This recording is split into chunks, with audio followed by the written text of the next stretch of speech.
biarkan saya ini lolos dulu sampai akhirnya saya perkirakan kayak ini aku udah siap untuk keluar dan berbaur lagi sama anak-anak gitu. Walaupun nanti ketika keluar bahasanya tetap yang tadi, kakak yang tadi tuh nggak suka yang kayak gitu. Mas Faruk harusnya tadi jangan gitu ya sayangnya gitu. Jadi harus ada memanajemen hati dulu.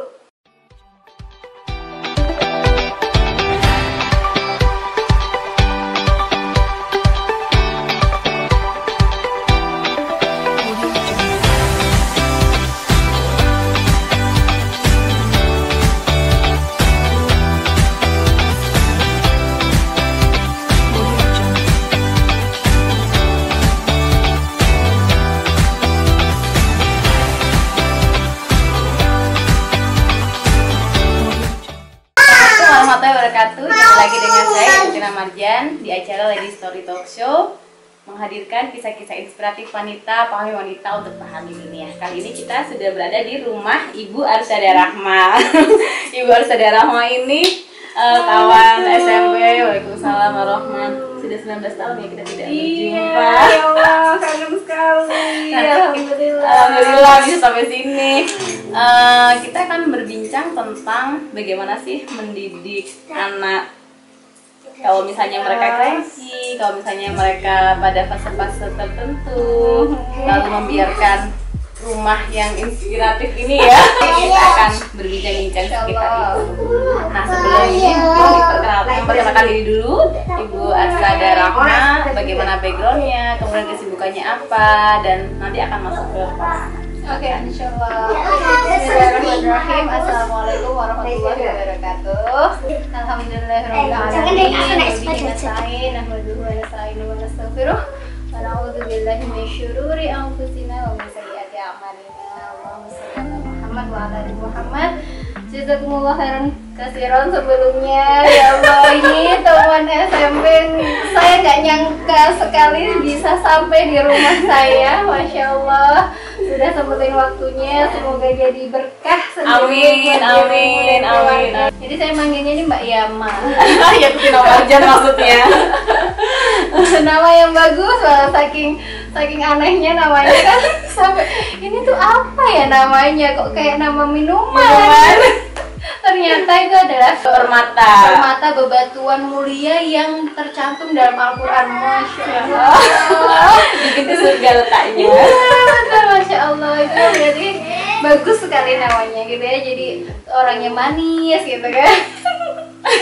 Pokoknya nggak terlupakan ya kan, apalagi beliau juga sangat inspiratif.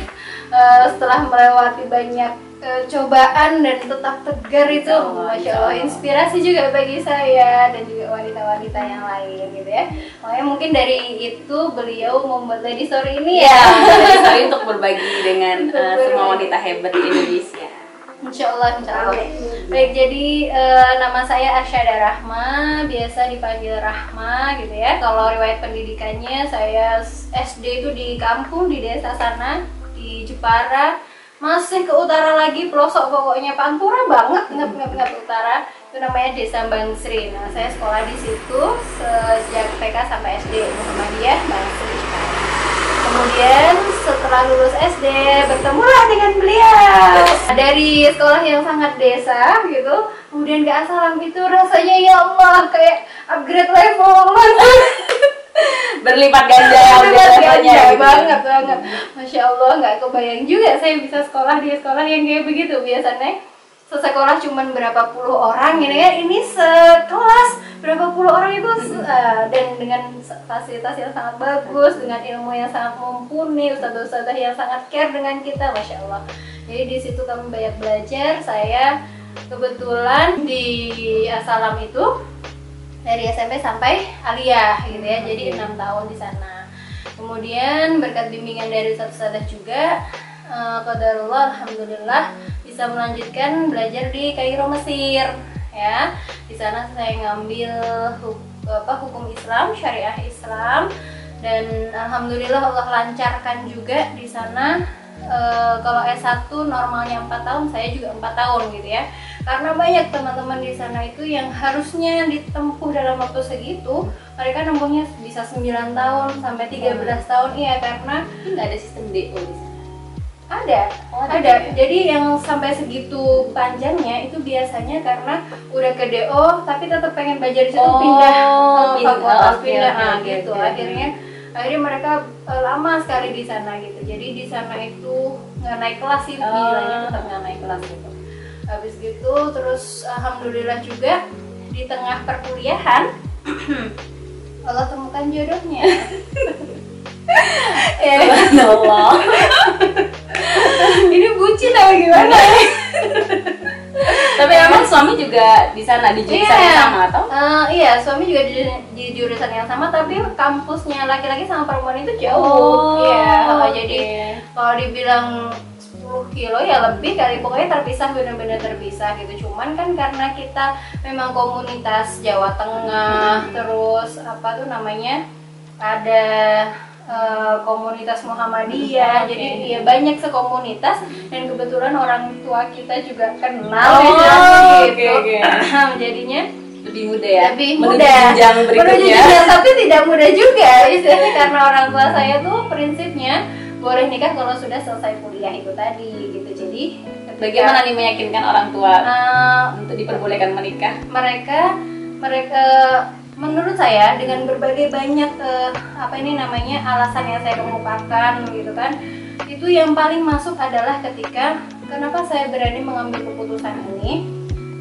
Di sana itu sudah banyak sekali teman-teman yang begitu, sudah menikah dan akhirnya punya anak, dan alhamdulillah sambil kuliah tadi. Iya, sambil kuliah. Iya, banyak, makanya saya bilang banyak itu seperti itu karena memang banyak sekali, dan kayaknya nggak ada kesulitan gitu sepertinya ya, walaupun ada tantangannya masing-masing, tapi seperti tidak ada kesulitan karena ketika harus ujian ini baby gimana, itu banyak istilahnya teman-teman yang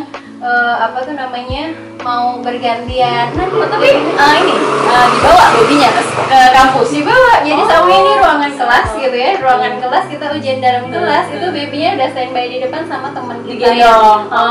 Gitu, maksudnya dimomongin dulu sama teman kita itu. Jadi ya ya karena kita jauh ya kan dari tanah air gitu, jadi ketika ketemu yang setanah air kan rasanya nempel gitu, jadi apa aja tuh ayo wes ayo gitu. Jadi curiga anak yang pertama juga di sana ya? harusnya. Jadi alhamdulillah begitu 2 tahun perjalanan kuliah, menikah terus kemudian hamil, itu harusnya kan berarti kelahiran di sana ya kan. Ibu saya itu udah maketin macam-macam nih, selimut, popok, minyak kayu putih, keperluan bayi sudah semuanya, udah sering telepon gimana kondisinya, gimana udah persiapan rumah sakit dan lain-lain. Begitu masuk 7 bulan dan saya juga pas summer holiday di sana, tiba-tiba bapak saya tuh telepon dengan nada yang agak keras gitu. Assalamualaikum, Rahma gitu. Pripun bapak, gimana ada bang? Mulai kata bapak gitu. pulang gitu. Loh kenapa? Tiba-tiba orang ini udah siap di sini gitu. Ini ibuku nangis gitu. Jadi bapak nggak tega melihat ibu nangis.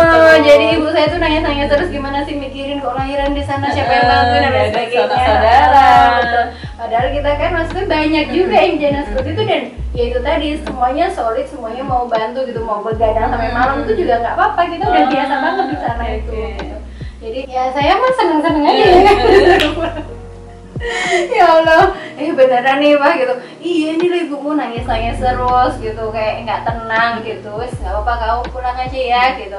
Ya aku tanya dokter dulu gitu kan, maksudnya karena kandunganku udah besar, boleh perjalanan jauh karena biasanya kan ada yang transit pun itu tuh ya tetap aja panjang durasinya kan. Akhirnya sama dokternya dikasih deadline gitu, pokoknya boleh terbang sampai tanggal segini. Kalau lebih dari tanggal segini nggak saya izinkan gitu. Akhirnya dikasih surat dokternya, kemudian berbekal surat itu ya Bismillah gitu. Bismillah. Sendiri atau sama suami? Sama suami. Dan memang benar waktu itu transit di Doha kalau nggak salah ya. Benar di apa tuh namanya, dicekal benar. Oh iya. Sebentar mam, masih bentar mam gitu kan, nggak boleh. Aduh, beneran nih kejadian gitu, nggak boleh terbang gitu, maaf karena udah besar itu perutnya gitu. Ya udah, alhamdulillah dengan surat itu tadi yang tak bawa itu, ya oke deh nggak apa-apa gitu. Selamat sampai di Indonesia. Oke. Nah, itu pas waktu pulang ke Indonesia, akhirnya studinya gimana? Maksudnya cuti dulu sebentar atau memang lagi summer holiday? Lagi summer holiday. Berarti benar-benar nggak ada cuti? Bener-bener nggak ada cuti. Setelah summer holiday berapa lama ya summer holiday itu? 4 bulan. 4 bulan? Langsung balik lagi ke sana. Betul. Oh, emang apa suami juga kebetulan lagi Iya sama summer kan holiday juga. sama-sama kuliah, cuman karena dia suami istilahnya di sana kan ada orang Indonesia buka warung, ada orang Indonesia apa tuh namanya rentalin mobil. Nah kadang-kadang dia jadi koki di warungnya itu, kadang-kadang dia jadi driver di rentalannya itu. Nah itulah maksudnya ya kepala keluarga bagaimana gitu kan. Udah akhirnya 4 bulan kita di Indonesia, kemudian pas balik lagi gimana nih si kecil gitu kan. Nah dengan senang hati udah tinggal aja katanya.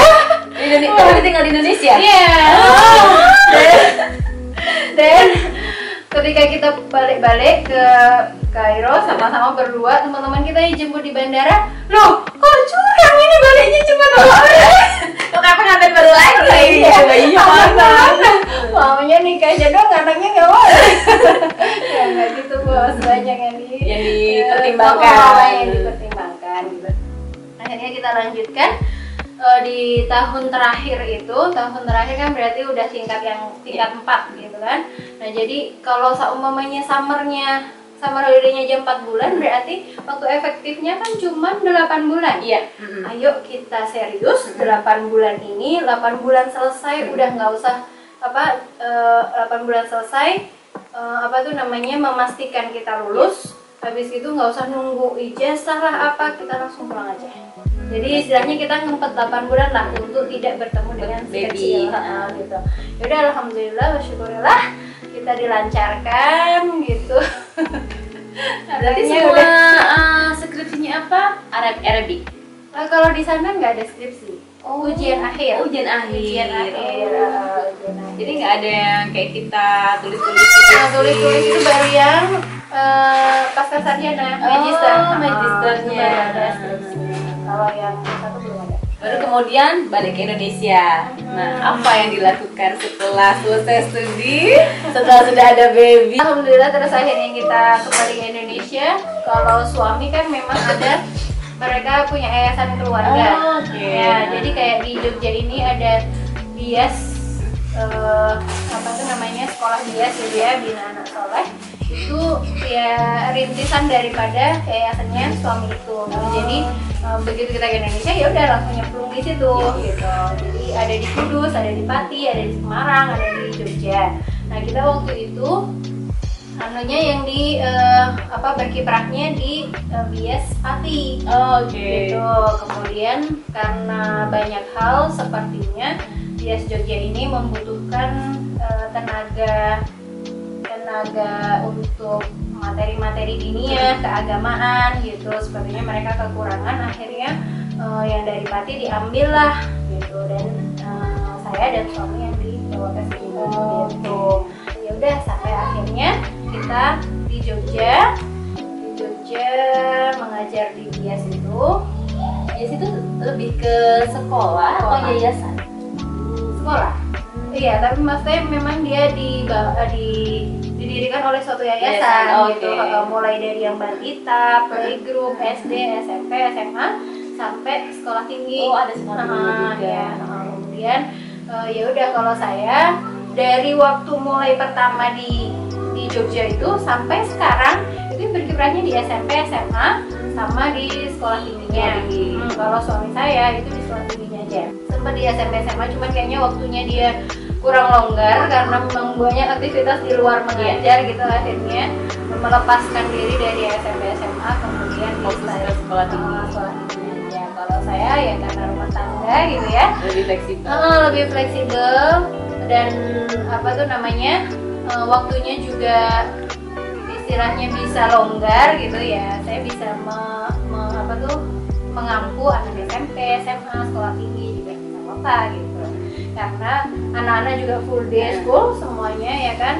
Jadi saya berangkat, mereka berangkat, saya pulang, mereka pulang gitu. Jadi dan kau ustazah.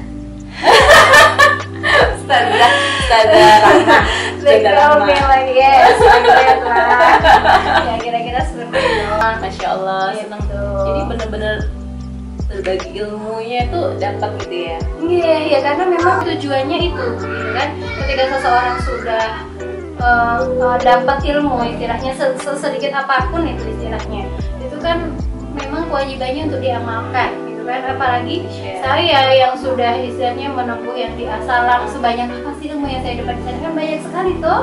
Apalagi kita sudah ke Kairo juga, itu tambah banyak lagi istilahnya. Nah, sepertinya kewajiban untuk mengamalkan ilmu tuh ya sudah harus saya emban gitu.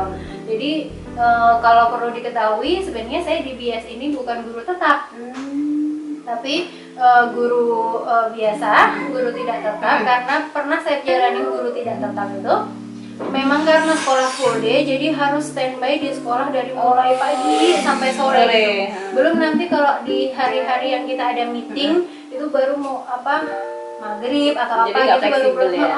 Nah, saya sampai rumah udah capek, udah sama anak udah kayak nggak care gitu kan. Akhirnya demi kemaslahatan bersama, karena tujuannya ini biar ilmuku kesebar gitu aja, kemudian anak-anak juga tanggung jawab saya toh, maksudnya amanah yang asli dari Allah itu kan anak-anak saya. Anak-anak orang lain saya perhatikan, anak saya kacau kan, aneh juga ya kan. Akhirnya timbang, akhirnya saya putuskan untuk saya mengajar ya, freelance saja. Saya mengajar, yang penting dapat jadwal ngajar gitu. Tapi anak-anak saya di rumah juga tertangani dengan Pertanyaan berikutnya nih, Ustazah Mas, tiba-tiba kalau langsung punya anaknya, ada lagi. Karena itu orang Indonesia kan, banyak anak banyak rezeki. Ada juga yang bilang, wah takut banget anaknya banyak, nggak bisa mendidik gitu. Nah, kalau saya lihat kan, Ustazah Rahma nih 3 ya. Nah, putra-putrinya ada 3. Nah, kemudian rumahnya sangat inspiratif nih, edukatif setiap sisi. Sama kayak ayam kan ya. Anaknya berapa? 2. Cuman banyak ponakan yang manggil saya mama, jadi kesannya kayak anaknya banyak gitu. Nah, bagaimana nih teknik mendidik anak-anak gitu biar rumahnya berantakan, nggak dimarahin? Saya lihat saudara sabar banget sama anak-anak. Jadi memang seperti itu polanya atau seperti apa? Sebelum saya jawab, coba ditanyain ke anaknya. Coba kayak gimana kak? Uminya sabar nggak? Umi sabar nggak? Udah begitu. Karena banyak orang itu salah pandang, salah pandang ya. Karena kan gitu. saya lihat kan anggun lembut gitu. Saya pikir dengan anak-anak pun juga seperti itu gitu. Jadi gini, memang banyak sekali orang yang menganggap saya seperti itu. Marah-marah kayak nggak ada marah-marahnya, kayak nggak ada. Enggak. Sebenarnya saya nggak seperti itu. Cuman ketika saya lagi dalam keadaan slow, saya lagi dalam keadaan enak hati dan lain sebagainya, pokoknya nyaman gitu. Saya orangnya tuh nggak bisa menyembunyikan senyum, keceriaan gitu. Tapi ketika sudah kepentok dikit, cetek gitu, dikit aja itu langsung dari raut muka saya aja orang-orang, terutama yang mereka dekat sama saya, anak-anak ya, karena kalau yang jarang bertemu kan. Makanya kenapa bilangnya saya nggak pernah marah ya, karena terlihatnya ketika saya selalu slow gitu, karena mereka banyak bersinggungan. Ketika ke pentok sedikit itu muka langsung berubah, langsung antagonis gitu. Jadi nggak disireton. Jadi dan mereka istilahnya kayak udah antisipasi sendiri gitu. Nah, belajarnya adalah ketika masih punya anak yang pertama gitu ya, masih istilahnya masih muda sekali, masih bocah lah istilahnya gitu. Kadang-kadang nggak bisa mengendalikan yang namanya ucapan gitu. Jadi ketika emosi itu langsung yang saya itu istilahnya kayak marah seketika apa yang ada dalam pikiran saya gitu. Berjalannya waktu, berjalannya kita istilahnya banyak belajar, banyak baca-baca, banyak ilmu yang masuk, sharing dan lain sebagainya. Ternyata hal itu nggak ada kelebihannya, nggak ada keutamaannya, nggak ada untungnya, istilahnya kayak gitu. Akhirnya dengan berjalannya waktu, ketika seperti itu, ya kita kalau saya memilih untuk tidak bersinggungan dengan mereka gitu, dan mengunci diri di kamar istilahnya gitu. Biarkan saya ini lost dulu sampai akhirnya saya perkirakan kayak ini aku udah siap untuk keluar dan berbaur lagi sama anak-anak gitu. Walaupun nanti ketika keluar bahasanya tetap yang tadi, kakak yang tadi tuh nggak suka gitu. Mas Faruk harusnya tadi jangan gitu ya sayang ya gitu. Jadi harus ada memanajemen hati dulu. Nah kalau saya itu tadi ngunci di kamar istilahnya, tarik nafas dulu, apa istighfar banyak-banyak, apa kalau butuh tidur aja istilahnya gitu. Kemudian nanti kalau kita mau on lagi di depan mereka dalam kondisi yang sudah reda gitu. Jadi itu yang mungkin untuk manajemen emosi yang seperti itu gitu ya. Terkait kalau mereka main gitu ya, semuanya yang ada dalam rumah ini, saya selalu tekankan bahwa semuanya itu pijakan kita itu Al-Quran sama hadis ya. Jadi semua yang Allah bilang, semua yang Rasulullah contohkan itu yang jadi pijakan kita gitu ya. Kalau Allah bolehin, Umi bolehin. Kalau Rasulullah melarang, Umi juga akan melarang gitu. Karena itu semua demi kebaikan kita, karena cita-cita kita itu nanti berkumpul di jannahnya gitu ya. Jadi yang kita jadikan patokan harus tentukan. Nah begitu juga dengan kebersihan atau mainan yang tadi kita bahas itu ya. Tentu saja yang ya udah masyhur banget lah, atau huruf syatrul iman ya, an-nadhafatu minal iman itu ya, kebersihan sebagian dari iman. An-nadhafatu minal iman itu sebenarnya hadis dhaif, tapi artinya betul, maknanya betul gitu ya. Kebersihan sebagian dari iman. Ya bayangkan aja kalau semuanya kita rumah kita nggak bersih, rumah kita nggak rapi, acak-acakan, itu kan mesti yang ada mumet atau sesek rasanya, pengennya ya marah-marah mungkin gitu.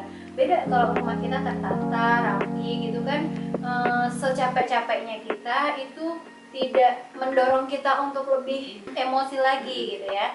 Begitu juga dengan innallaha jamilun yuhibbul jamal gitu kan. Allah itu suka, Allah itu bagus, Allah itu cakep misalnya gitu. Allah juga suka yang bagus, Allah juga suka yang indah-indah gitu. Jadi ya seperti itu pula lah yang akan kita bangun di sini gitu ya.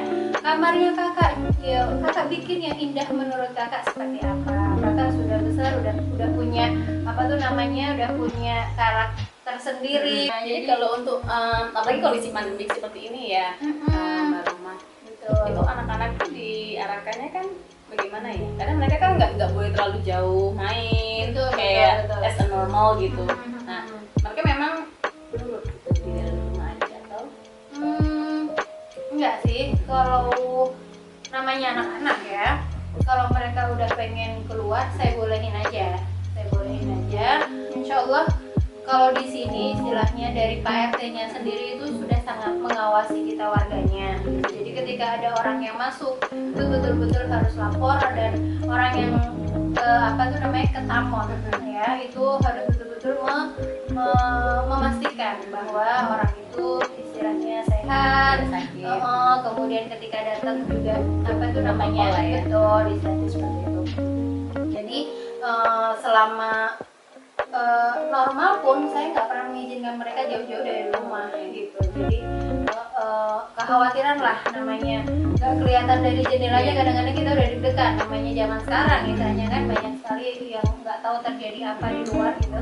Jadi ketika begini, insya Allah saya yakin mereka nggak akan jauh dari rumah dan bisanya bergaulnya dengan yang sudah terjaga itu tadi gitu. Jadi saya bolehkan, hanya saja kalau memang siang untuk menjaga kesehatan mereka, misalnya siang seperti ini itu mereka harusnya di rumah, atau kalau nggak main di rumah tetangga tapi di dalam rumah gitu. Jadi takutnya kalau panas ya mengganggu imun dan lain sebagainya seperti itulah. Kalau sudah kena imunnya kan nanti jadi rawan ke penyakit-penyakit yang lain gitu. Jadi mungkin seperti itu, tapi saya nggak membatasi gitu ya.